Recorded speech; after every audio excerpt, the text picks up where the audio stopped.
The first sign wasn't the missing money. It was the silence.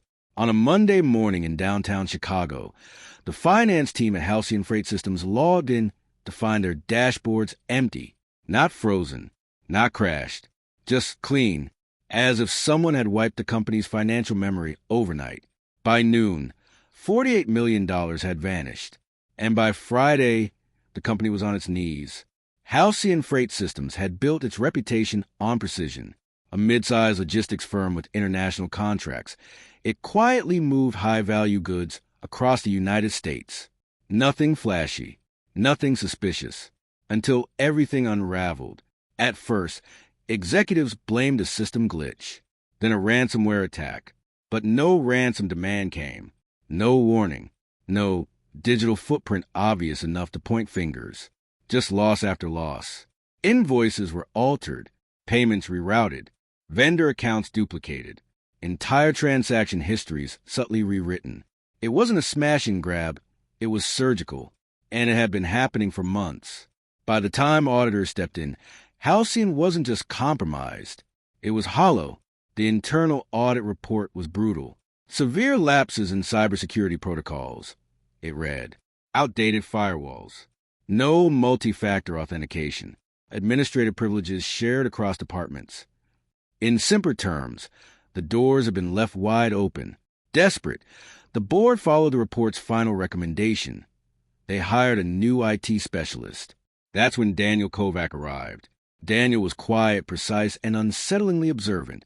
A Croatian-born cybersecurity analyst with a reputation for cleaning up impossible breaches. He didn't say much during his first week.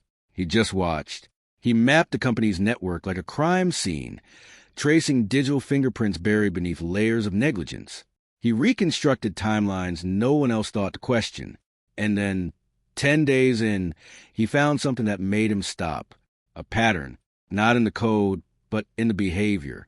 The intrusions weren't random. They aligned with internal approvals. Every fraudulent transaction had passed through legitimate access points, meaning whoever did this wasn't breaking in. They were already inside.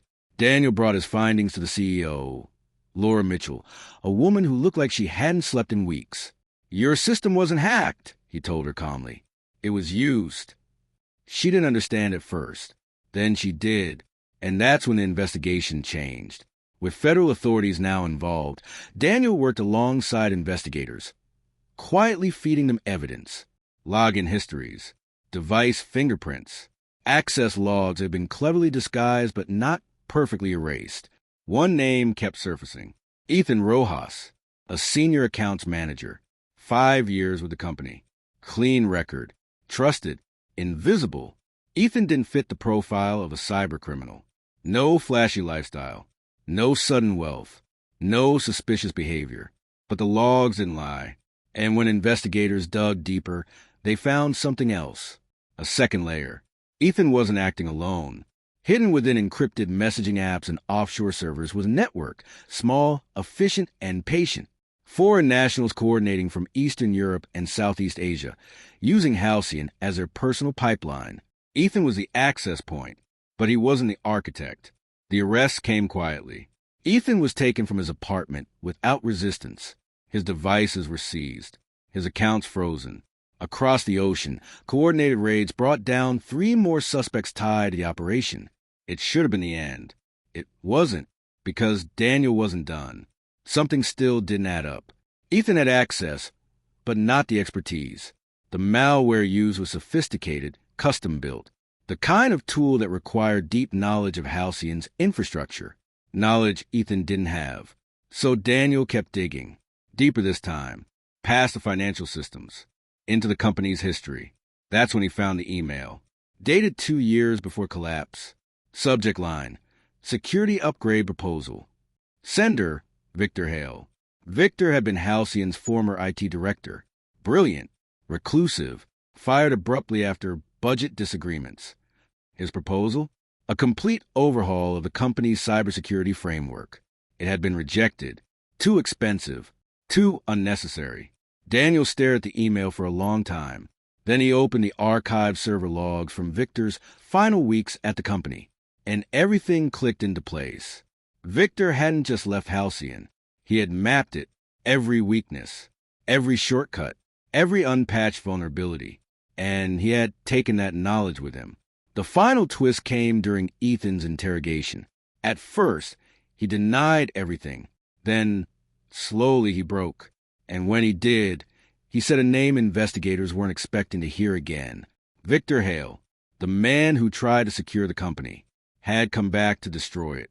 Victor had spent years building the perfect attack. Not out of greed, but something colder, resentment. He recruited Ethan through a financial forum, trained him, fed him scripts, guided every step remotely. Halcyon's downfall wasn't impulsive. It was engineered. Victor was arrested in a small apartment in Prague. No resistance, no denial, just a single sentence when they cuffed him. They only valued security after it cost them everything. Halcyon Freight Systems filed for bankruptcy 3 weeks later. Over 300 employees lost their jobs. Laura Mitchell resigned. And Daniel? He submitted his final report and disappeared from the case as quietly as he had entered it. Months later, investigators would admit something unsettling. If Halcyon had listened to Victor back then, none of this would have happened. But if they had listened, would Victor have become what he did? Because sometimes the most dangerous threat to a company is the one it creates itself.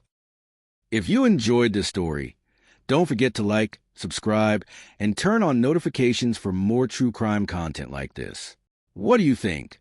Was this cyber attack purely revenge, or could it have been prevented? Drop your thoughts in the comments below.